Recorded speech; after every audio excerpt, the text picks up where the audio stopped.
जगदम्बा के दरबार में जाकर मां से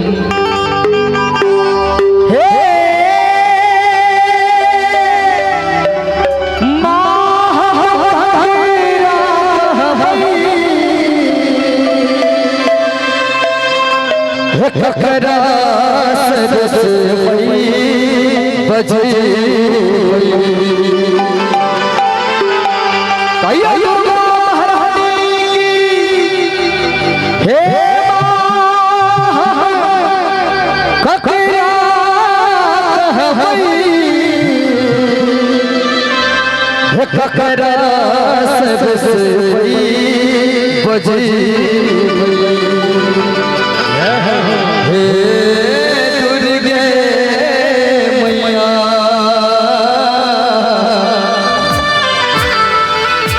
और चाहा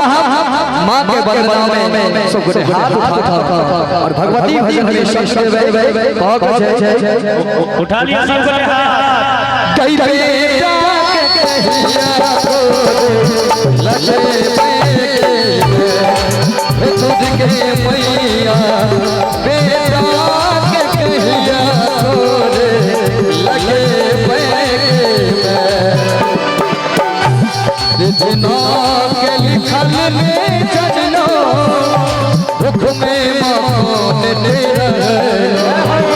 के जितना के लिखल में जजनो दुख में मौत तेरा हे दुर्गे मैया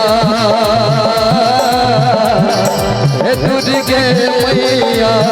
हे बेटा के कहिया लगे दुर्गे मैया बेटा कहिया लगे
श्यामा मैया बोली श्यामा मैया की श्यामा मैया हे बेटा कहिया तोरे लगे दुर्गे मैया बेटा कहिया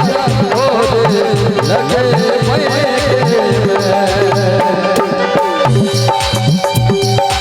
Oh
भजन के अंतिम लाइन छे सब गोटे मां के भजन में ताली बजा के सहयोग करबे ताली सब के कहिया लगे बैठे दूध के मैया